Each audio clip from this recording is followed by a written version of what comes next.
Alhamdulillahirabbil alamin. Assalatu wassalamu ala asyrofil anbiya'i wal mursalin wa ala alihi wa ashabihi ajmain wa ba'd. Ittaqullaha haqqa tuqatih wa la tamutunna illa wa antum muslimun. Bapak-bapak, ibu-ibu, hadirin wal hadirat rahimakumullah. Kita lanjutkan kajian tafsir surat Al-Haqqah. Di Al-Haqqah salah satu nama dari sekian nama hari kiamat.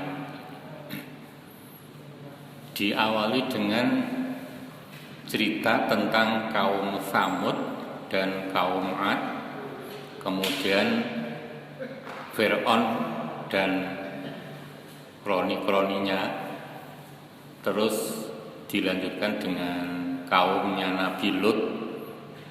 Kaumnya Nabi Lut itu dihancurkan oleh Allah dengan hujan, tanahnya dibalik, hujannya hujan batu. Jadi tidak hanya air saja, jadi karena tanahnya dibalik terus terjadi hujan batu terbesar-besar. Itu kaumnya Nabi Lut. Termasuk istrinya Nabi Lut itu kena musibah itu karena diingatkan Nabi Lut enggak mau. Kemudian Al-Mu'tafikat itu ya, disebut Al-Mu'tafikat itu kaumnya Nabi Lut. Nah, mereka semua itu hanya mengikuti hawa nafsu bapak-bapaknya. Ini ibu-ibu belum ada yang rawuh. Jadi mereka itu jadi kaum yang disetir oleh hawa nafsunya. Padahal namanya orang beriman itu fa'amaman khaufa maqama rabbihi wa nahan nafsa 'anil hawa. Nah ini. Orang beriman itu takut kepada Allah dibuktikan dengan menahan hawa nafsu, itu maksudnya mengendalikan. Hawa nafsunya sudah bisa dikendalikan hanya untuk yang baik-baik, hanya untuk yang baik-baik. Maka janjinya Allah fa'inal jannata hiyal ma'wa, janjinya Allah itu pasti masuk surga. Nah, kita diajarkan oleh Nabi Muhammad SAW untuk belajar menahan nafsu dengan cara puasa itu, di antaranya. Jadi kita sudah terlatih. Meskipun hanya kurang ya sekian detik, ya kalau belum waktunya kan tidak mau berbuka. Nah ini ada bahkan keyakinan muncul adzan baru satu, lagi siji, meragukan, ya ngenteni adzan yang lain. Ini berarti sudah terlatih untuk menahan tadi. Itu diantaranya dengan puasa. Maka Nabi mengajarkan selain puasa Ramadan, perbanyak puasa sunnah. Nah ini syukur bisa Daud. Jadi nanti kalau sudah terbiasa Daud itu tidak terasa bapak-bapak, enak aja gitu.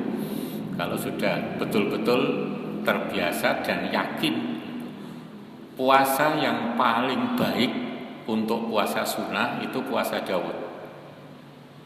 Jadi yang lain-lain juga ada kelebihan, tapi yang paling lebih itu puasa Daud itu. Nah, agar kita tidak didominasi oleh hawa nafsu Bapak Ibu, nanti akibat mengikuti hawa nafsu, jadi akibat mengikuti hawa nafsu kita bahas nih. Fa'inan nafsa la amaratum bisu. Karena nafsu itu cenderungnya menyeru, mengajak ke perbuatan buruk. Jadi ini ayatnya berbelok sedikit, penjelasannya melebar kepada jadi kecenderungan membahas hawa nafsu. Akibat mengikuti hawa nafsu, yang pertama menghalalkan cara apapun, ya, menghalalkan cara apapun. Contoh membeli jabatan dengan suap. Beda dengan swab loh ya. Niki suap, nek suap itu pakai W. Yang apa? Di lab untuk corona niku nggih swab, niki suap nggih. Jadi ar-rosi wal murtasi. Ini karena mengikuti hawa nafsu, akhirnya melakukan itu tidak merasa dosa. Padahal Rasulullah SAW mengatakan Allah melaknat kepada orang yang nyogok, yang menyuap, wal murtasi, dan yang disuap. Nah, ini akibat dari mengikuti hawa nafsu. Dan itu di Indonesia banyak sekali. Gitu. Yang kedua, tidak memiliki teman yang tulus. Jadi teman sejati itu yang mau tahu ketika yang ditemani itu menderita, paling tidak mendoakan terus lah gitu. Jadi mendoakan terus gitu sampai nanti deritanya selesai. Umpamanya sakit Bapak Ibu ya, panjenengan nek mendoakan jangan hanya bareng-bareng di masjid. Jadi di rumah ya mau mendoakan. Karena anjurannya doa itu terus. Jadi si A kok sakit doakan terus. Disebutkan namanya. Terus kalau berdoa untuk yang sakit itu jangan hanya penyakitnya yang dihilangkan, tapi dosa-dosanya. Maka nanti ditambah Allahumma ighfir lahu. Itu ya, Allahumma shfihi siapa begitu? Ya Allah sembuhkanlah si A. Waghfir lahu, dan ampunilah dosa-dosanya. Karena diberi musibah, fa insyaallah dosanya akan terhapus kan gitu ya. Ditambahi Allahumma ighfir lahu. Nah, teman yang sejati seperti itu. Meskipun tidak bertemu, sekarang tilik wong loro itu dilarang ya. Sulit lagi, maka didoakan terus. Nek ndak dilarang di daleme pakai wo. Ya, maka didoakan terus, sebutkan namanya. Nek mendoakan jangan sekali. Maksudnya doa pada sholat maghrib diucapkan doanya tidak sekali, 3 kali. Ya. Kan ini teman sejati tadi 3 kali. Siapapun yang sakit. Ya, sekarang untuk jamaah masjid ini Pak Bagio sama Pak Cito ya. Nah, kita doakan beliau berdua. Jadi selain mendoakan kesembuhan, juga mendoakan diampuni dosa-dosanya. Nah, gitu ya. Jadi al-akhilau yauma idzin ba'dhum li ba'din aduwwun ilal muttaqin. Kayak ini. Jadi orang yang mau mendoakan yang sakit itu contoh orang yang bertakwa. Cuman mendoakan jangan sekali loh ya. Terus gitu sampai nanti sakitnya sembuh. Kalau itu deritanya sakit ya, jadi ya penderitaan kan banyak ya. Sama Pak Narso juga ya, belum sembuh, belum sehat. Ya, mudah-mudahan nanti diberi itu. Umpama tidak sehat diampuni dosa-dosanya. Dengan diberi ujian itu dosanya dihapus. Maka doanya ditambah Allahumma ighfir lahu. Nanti nek wanita Allahumma ighfir laha. Nah, gitu. Nanti kalau 2 Allahumma ighfir lahuma. Itu nek 2. 3 dan seterusnya Allahumma ighfir lahum. Lanang wedok anggar banyak ya tetap lahum. Nah, gitu. Jadi pakai yang umum. Yang ketiga, sering merasa gelisah, itu pasti. Orang mengikuti hawa nafsu itu gelisah terus. Contohnya ada kenalan dari partai tertentu nyalek ceritanya gitu nggih. Salatnya jamaah ya rajin. Ning mau mandi di sendang ya. Sendang di Kayangan. Kayangan itu mana Pak? Tirtomoyo. Itu malam hari. Wong arep adus malam-malam dadak rono nggih. Ini cari apa kan itu ya? Itu karena apa? Mengikuti hawa nafsu. Nanti resah terus, gelisah terus, nek ra dadi piye kan gitu. Tapi alhamdulillah dadi. Nanti setelah periode berikutnya ke sana lagi. Bareng-bareng dengan temennya gitu yang nyalek-nyalek itu. Kok yo sempat-sempatnya gitu ya. Kok tidak malah tahajud terus nyuwun pada Allah kan itu. Jadi sering gelisah. Innama khawfu alaikum musnata ini tul amal wa tiba'al hawa ini. Jadi sesungguhnya aku khawatir padamu dua hal, yaitu tinggi angan-angan, amal dengan amal beda loh nggih. Amal pakai hamzah itu cita-cita atau angan-angan, keinginan. Tulul amal tinggi angan-angannya, berarti mau ngalamun terus gitu. Wattiba al hawa dan mengikuti hawa nafsu. Cuman ini hadisnya dhaif ya. Ibnu Abu Saibah ini hadisnya dhaif.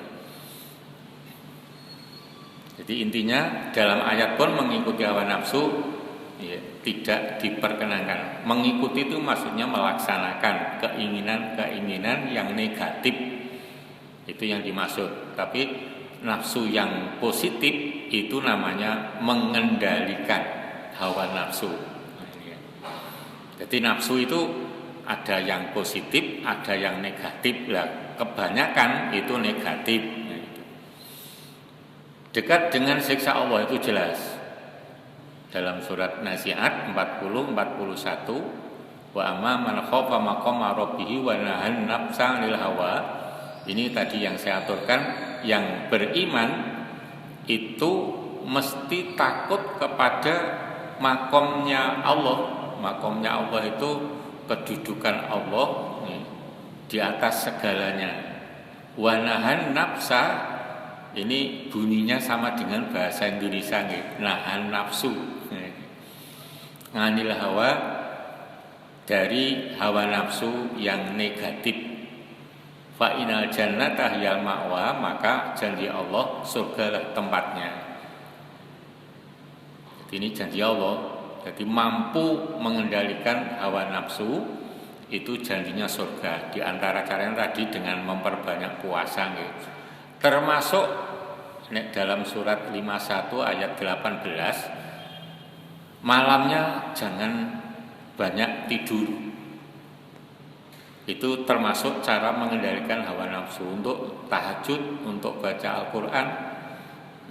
Jadi tilawatul Quran di malam hari itu kan masyhuda, disaksikan ya, oleh para malaikat Allah dan lain sebagainya. Jadi mesti diterima nanti kan gitu amalnya, dan nilainya besar.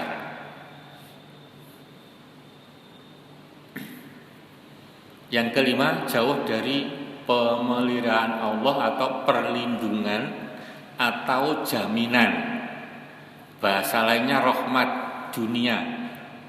Rahmat ning di dunia gitu nggih.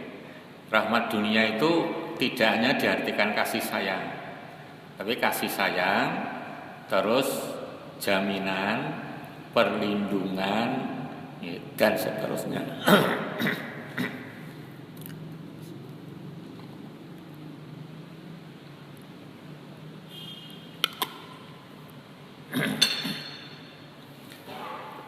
Jaminan, perlindungan, terus hidayah selain kasih sayang tadinya. Jadi dijamin pasti menjadi makhluknya Allah yang baik, dilindungi dari bahaya yang mengganggu iman dan fisiknya. Jadi yang ganggu iman pun dilindungi oleh Allah supaya tidak terganggu. Dijamin menjadi ya, yang diusahakan itu mesti baik-baik.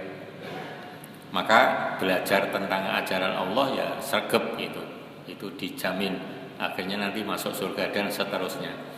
Araita man ittakhadha ilahu hawa afa anta takunu alaihi wakila.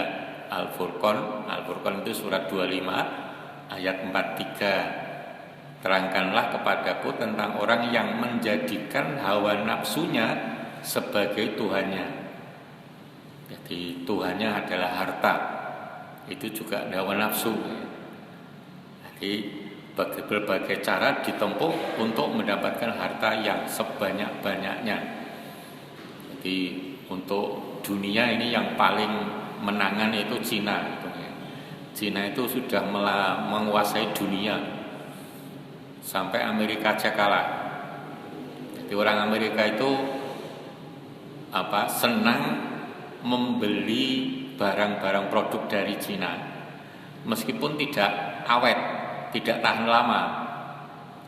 Ning begitu dipakai sekian 2 tahun misalkan dan ganti, nek produk Amerika mahal, ning awet. Orang ganti-ganti ya. Akhirnya pilih produk Cina. Nah, ini perang dagang diantaranya semacam itu. Apapun mereknya ditiru oleh mereka dan itu meniru tidak ada hukumnya. Yang penting beda. Nah, semacam itu. Itu saking berbagi karena Tuhannya adalah harta. Yang keenam, tidak memiliki iman jelas. Mengikuti hawa nafsu, imannya kalah. Karena yang dicari adalah dunia. Dunia itu artinya dekat, gitu ya. Dekat jaraknya maupun dekat waktunya. Padahal harta itu tidak lama dipakai. Paling hanya berapa tahun, tidak ada 100 tahun.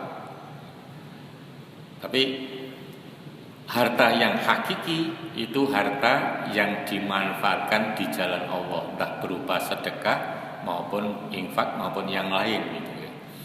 Nah, karena mengikuti hawa nafsu maka imannya kalah. Fala yasudannak anha man la yu'minu biha wattaba'a hawahu fatarda. Surat Toha surat 20 ayat 16. Janganlah kamu dipalingkan daripadanya oleh orang-orang yang tidak beriman dan oleh orang-orang yang mengikuti hawa nafsu. Termasuk surat At-Takatsur. Alhaakumut takatsur. Alha itu artinya menyibukkan. Kamu disibukkan oleh kegiatan usaha mengumpulkan harta takatsur. Hatta zurtumul maqabir, sampai meninggal tidak sadar. Jadi harta terus begitu yang dioyak. Ya, maka kita ya harus imbang.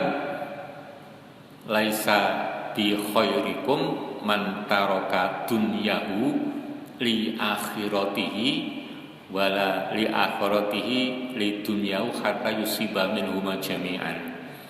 Tidak baik bagi kalian ngoyak dunia saja, lupa atau mengabaikan atau rodo mengabaikan akhirat.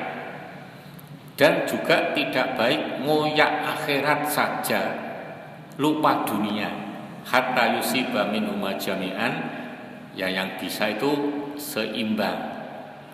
Jadi ngoyak harta yo tenanan, ngoyak akhirat semakin tenanan. Nah ini. Wala takunu kallan 'alan nasi, jangan menjadi beban orang lain.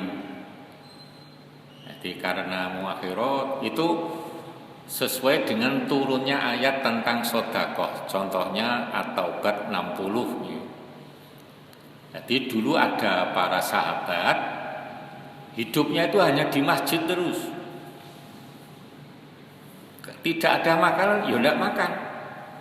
Tahunya pokoknya ibadah pada Allah. Nanti ada kiriman dari sahabat yang lain makanan, ya dimakan. Tidak kerja, tidak kemana-mana. Pokoknya di masjid terus. Tidur hanya sebentar.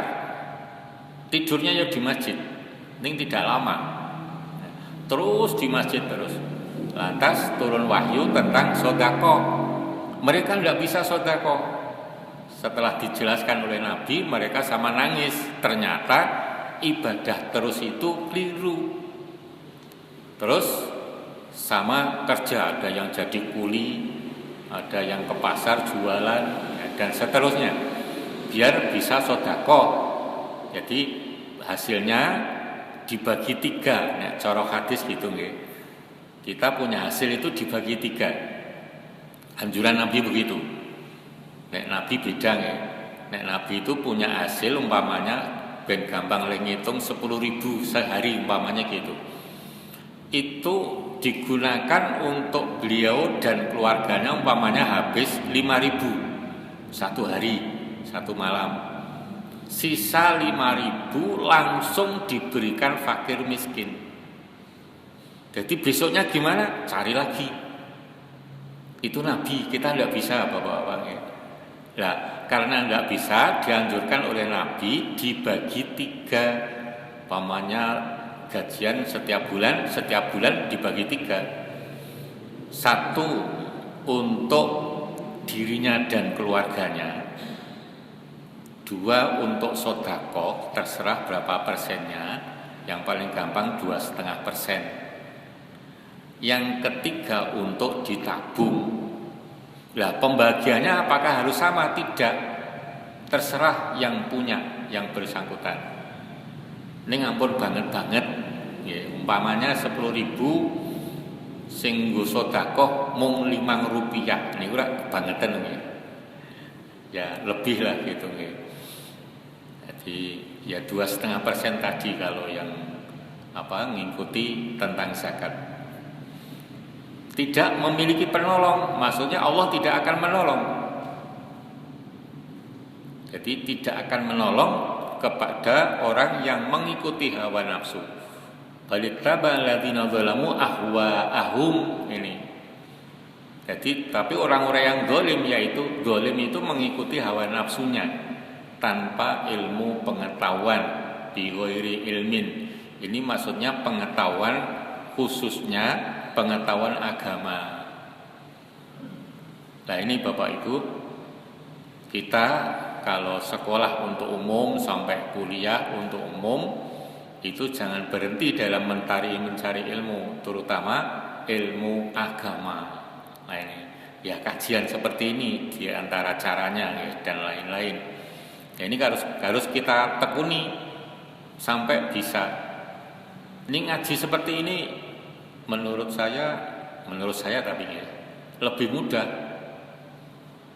Harokat sudah ada, arti sudah ada, penjelasan ada. Nah ini saya ngaji dulu tidak ada bahwa itu ngaji itu Arabnya gundul kabeh. Terus mendengarkan kiai tidak pakai speaker, terus njrendeli pirsa nggih. Jadi ditulisi terjemahannya gitu loh. Ya semacam itu, dan harokatnya itu mulainya 8:30, kadang 8:30 itu belum mulai, hanya baru datang. Nanti jam 9 baru mulai sampai 11:30 kadang sampai jam 11. Terus jadi itu tiap kajian gitu. Jadi jenuh gitu. Kalau tidak nekat, jenuh itu godaan setan. Ya harus nekat kalau pengen ngerti. Yang rawuh yang datang tidak banyak, paling banyak itu 8. Ya kadang hanya 4 kayak gitu. Itu yang mau ngaji. Ya sergap-sergap seperti Pak Umar Irsadi itu, Pak Solehan, ya ini masih gerah ya di Klaten. Terus Pak Kadir almarhum jajar roti, toko roti jajar itu loh. Ada masjidnya nih kalau itu Pak Kadir dulu, dan Pak Zarkasi itu temannya. Itu tekun sekali. Ada yang pinter. Jadi karena jam 9 baru mulai kan ngantuk ya. Bawa tip gitu. Dulu belum ada HP. Ya, bawa tip. Begitu mulai direkam, beliaunya tidur. Pinter nih ya. Begitu jeglek, malik bangun. Wah ini bisa diikuti. Itu caranya biar mudeng begitu. Nah ini orang-orang yang sergap ngaji, mendekatkan itu kan usaha mendekatkan diri pada Allah, pasti akan diberi pertolongan. Itu dalam keadaan sulit. Entah itu sulit ekonominya, entah sakit, entah gimana, pasti Allah memberi pertolongan. Yang penting mendekatkan diri kepada Allah itu terus. Jangan sampai berhenti. Jadi dalam keadaan menderita maupun tidak terus diminta. Itu tidak mengikuti hawa nafsu. Jadi tadi bigori ilmin itu diutamakan yang ilmu agama. Faman yahdi man adallallah ini.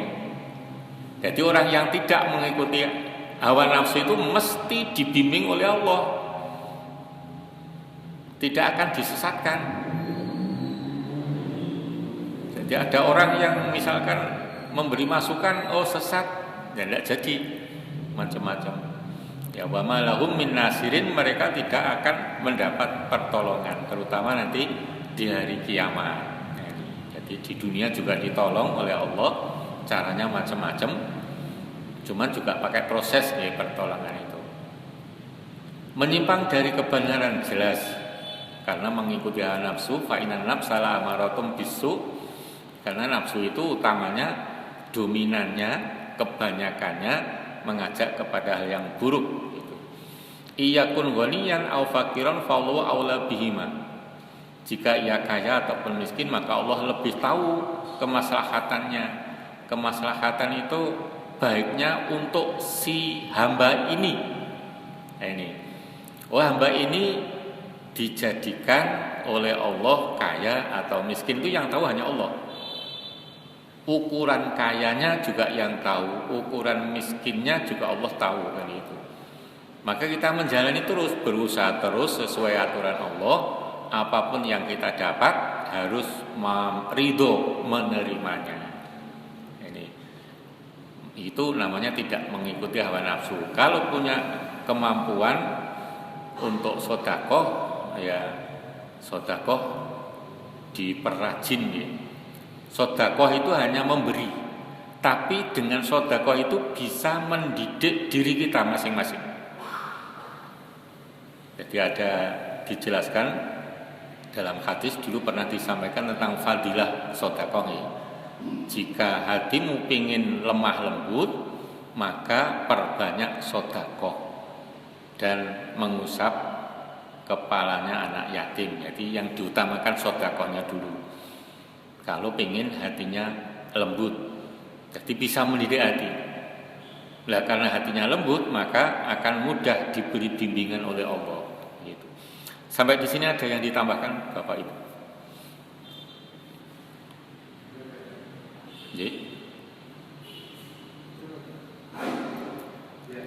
terima kasih. Assalamualaikum warahmatullahi wabarakatuh. Waalaikumsalam warahmatullahi wabarakatuh. Dalam surat Al-Anbiya dua tema ini.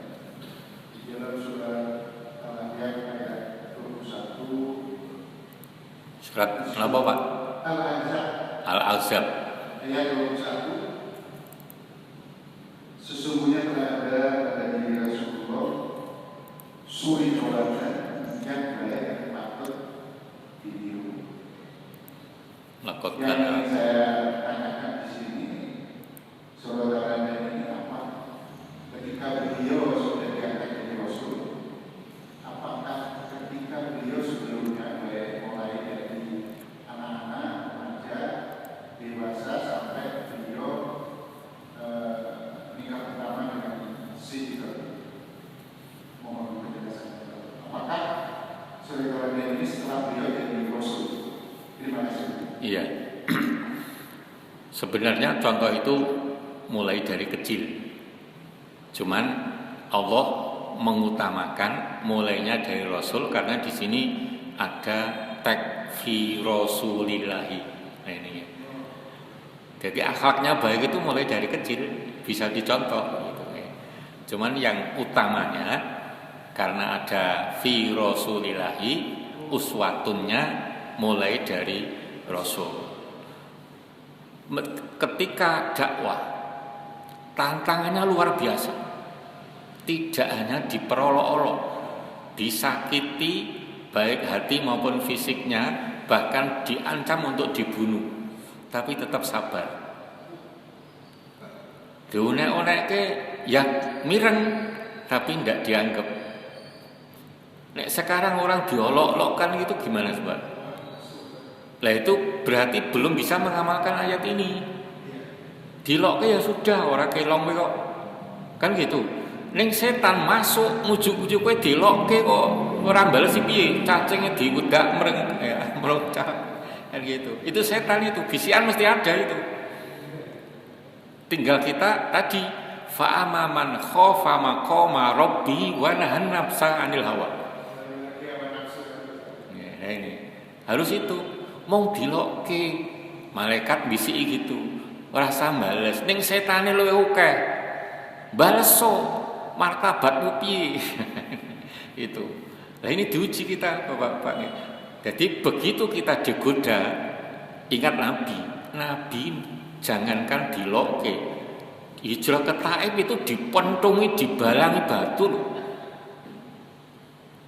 Terus semahput kan gitu nggih, didatangi malaikat mau menolong, izinkan saya wahai Nabi Allah menyiksa penduduk Taif. Nabi malah melarang. Coba kalau kita yang digitukan, wis ndang cepet ra ngoten nggih. Ini Nabi tidak mau loh. Jadi itu berarti Nabi punya sifat namanya halimun, ha lam ya mim, halim itu contohnya disakiti orang dan mampu membalas, yang dibalas mesti kalah, ning tidak mau, itu halim namanya. Nah, di Indonesia santun, ya, jadi kurang tepat ya. Jadi kita didolimi orang, mau balas mesti orangnya itu kena, mesti kalah gitu loh. Dikuaplok, nek gelut, sing ngaplok tadi mesti kalah. Ning tidak mau, itu diajarkan oleh Nabi. Lah kita nek balas, bedane opo? Kan gitu. Dikaplok balas ngaplok, bedane opo kan itu. Ini kita lihat ya, mengingat Nabi, oh Nabi aja diludahi berkali-kali aja tidak balas. Ini sering kita dengar. Ning banyak yang meniru atau banyak yang tidak? Pripun? Iya ini. Nek mung dilokke ya udahlah gitu. Dituduh gini-gini ya sudahlah. Itu hak mereka kan itu. Tapi ingat, sekarang ini muncul golongan macam-macam. Ada yang golongan itu membela agama Allah, namanya gitu ya. Ada yang mendukung agama Allah, apalagi namanya macam-macam. Padahal perintahnya Allah, wa'tasimu bihablillahi jami'an wa la tafarraqu. Berpegang teguhlah pada agama Allah. Agama Allah itu harus ittihad, bersatu. Nek wis Islam ya sudah itu saudara gitu. Wala tafarraqu, dan jangan berpecah belah, malah ngedek nih kelompok-kelompok. Nah ini akibatnya apa? Setan yang berperan. Sekarang kelompok itu mendukung kelompoknya atau mendukung Islamnya? Kelompoknya mesti. Hadis dalil itu tidak mempan. Hadisnya Muslim umpamanya, ringkasnya saja dalam terjemahan ya, ringkasnya. Nanti di hari kiamat ada hamba menghadap Allah dengan menunjukkan pahala puasanya, sholatnya, dan seterusnya. Nah ini Allah mengakui itu. Cuman dosa-dosamu lebih banyak. Di antaranya senang memperolok-olok, senang menuduh, senang memakan hartanya orang lain dengan cara yang tidak benar, dan seterusnya, termasuk ngaplok.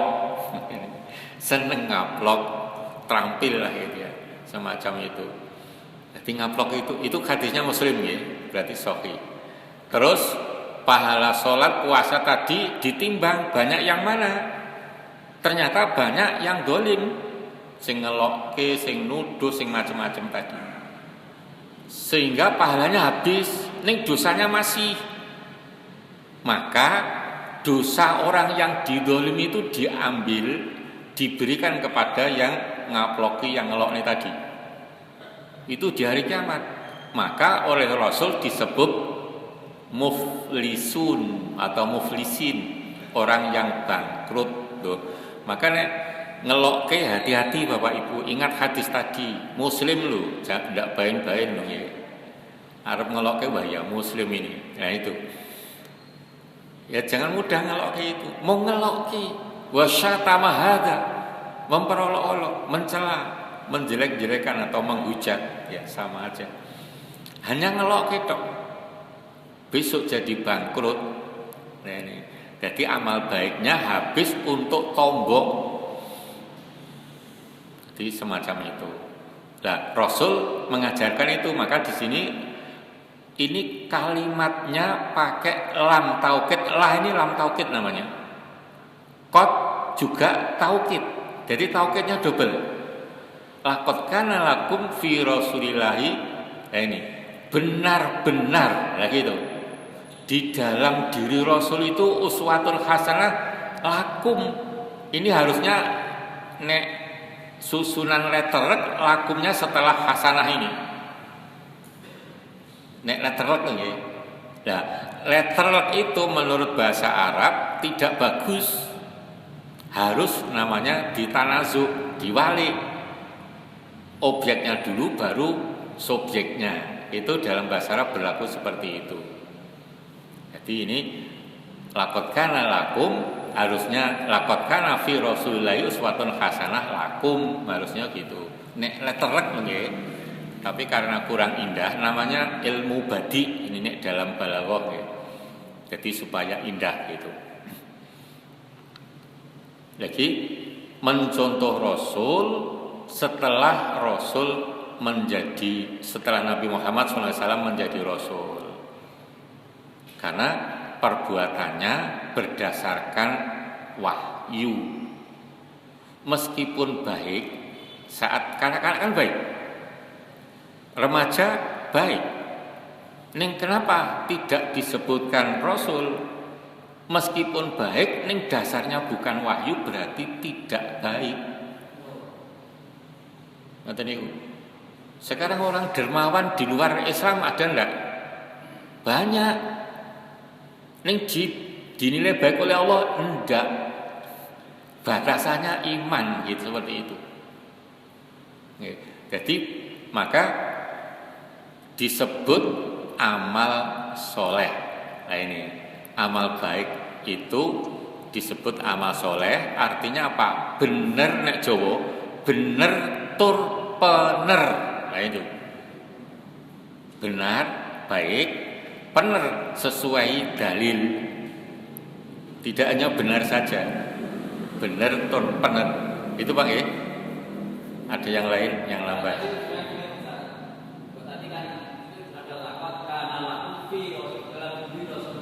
Ya. Nah, berarti kan sejak kecilnya kita sudah begitu. Karena apa? Sebesarnya daripada Rasulullah sendiri kan juga kalau bersama dengan manusia pada kita kan berbeda kan? Kan belum jadi Rasul Pak. Ya, kalau belum jadi Rasul kan, misalnya ketika Rasulullah SAW menyatukan pada perang Hijr itu kan dia bisa menyatukan daripada besar-besar dari Quraisy dalam ketika membalikan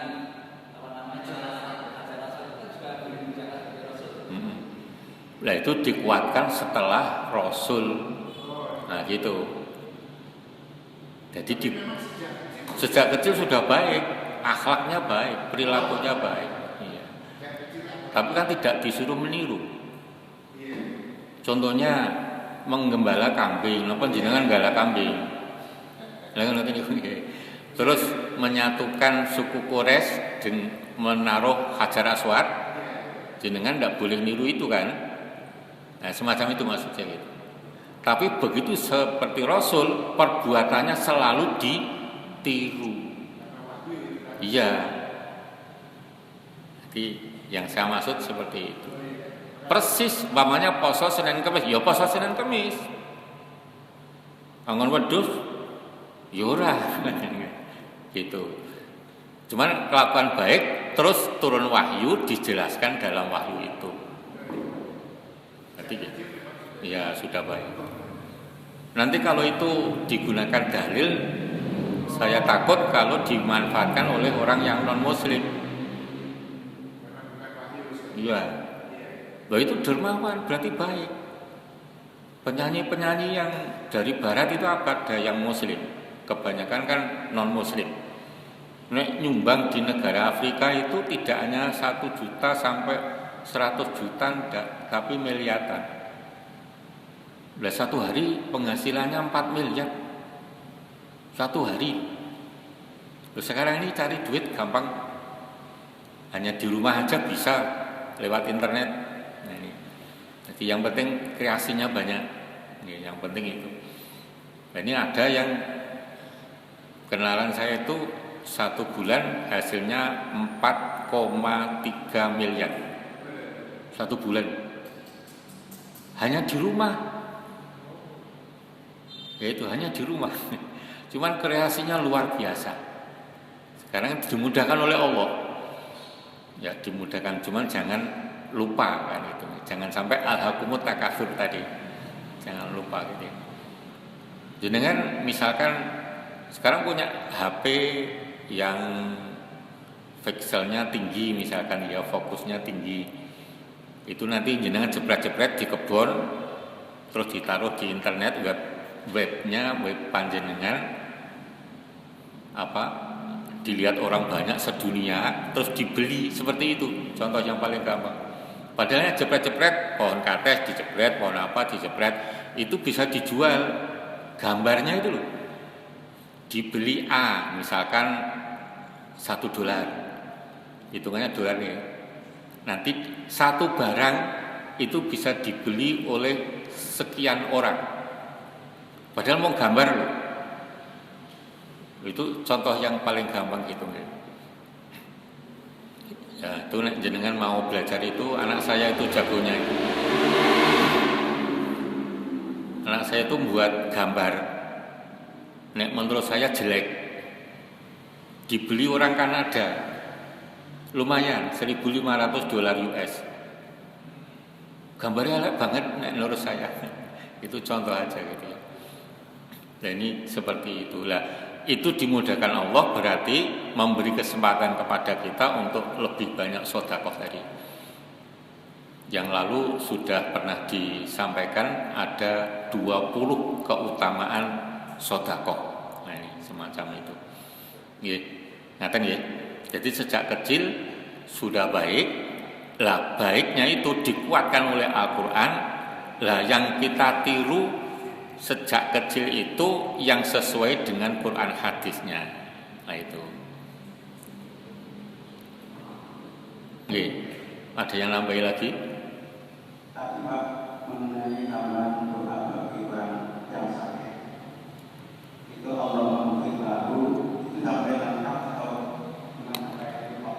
Pertama itu yang kedepannya dalam kita mendoakan orang sakit seperti anak ini banyak yang sakit, apa yang harus disebutkan satu persatu. Contoh dalam hadis itu disebutkan satu persatu namanya. Jadi si A, si B, si C, setelah Allah maghfir lahu diganti hu-nya pakai hum. Karena sudah disebut namanya di depan. Allah masfi Bapak Bagio, Allah masfi Bapak Cito, Allah masfi siapa gitu. Terus waghfir lahum kalau banyak seperti itu contoh hadisnya disebutkan namanya. Maksud saya diteruskan Allah maghfir lahum warhamhum wa'afihim dan seterusnya. Setelah menyebut nama. Jadi itu dibaca setelah menyebut nama. Nanti nek hum barepot hum itu kembalinya kepada mayat loh nanti. Allahumma fir lahum warhamhum itu nanti ya. Itu contoh dari doa untuk mayat dong ya. Nah ini nek disebutkan namanya beda nanti. Jadi di awal Allah masfi siapa waghfir lahum lah gitu. Terus bacaan Al-Fatihah itu sebaiknya di awal atau di akhir? Di awal doa itu ditutup dengan amin. Setelah amin masuk Al-Fatihah lagi berarti doa lagi. Jadi Al-Fatihah boleh. Ya, tuntunannya ada. Tidak pakai Fatihah boleh. Ning begitu ya arhamar rahimin, amin, selesai. Jangan Al-Fatihah. Tidak ada dalilnya. Itu ciri khas. Saya dulu yang kecil, saya NO Pak. Saya itu NO cekek. Ini tidak mengamalkan seperti kebiasaan dulu, mengamalkan dalilnya saja. Nek ciri khas NU itu begitu amin Al-Fatihah gitu. Nah, setelah saya belajar ini dasarnya gitu. Kiai-kiai saya dulu setelah doa tidak ada doa karena sudah ditutup amin gitu. Maka saya tidak pakai Fatihah gitu. Habis doa. Nek di awal monggo, nek di awal monggo. Jadi melakukan sesuatu berdasarkan dalil, jangan ngikut yang tidak pakai dalil. Itu kalau mau, tapi ini tidak memaksa loh, itu pilihan. Itu Pak nggih. Sampun. Belum? Sampun. Ompun luwih nggih. Mohon maaf nek kelebihan. Lah ini jawabnya benten-benten. Nek kok 8 kurang. Kayak seperempat. Nek sing niki pinten? Seperempat. Nggih, pun. Kita tutup dengan kafaratul majlis. Subhanakallahumma bihamdika asyhadu alla ilaha illa anta astaghfiruka wa atubu ilaik. Kurang lebihnya mohon maaf. Billahi taufik wal hidayah. Assalamualaikum warahmatullahi wabarakatuh. Derek. Niki kata tunggal jenengan dereng ganteng. Oh gitu. Napa anu kula wasta?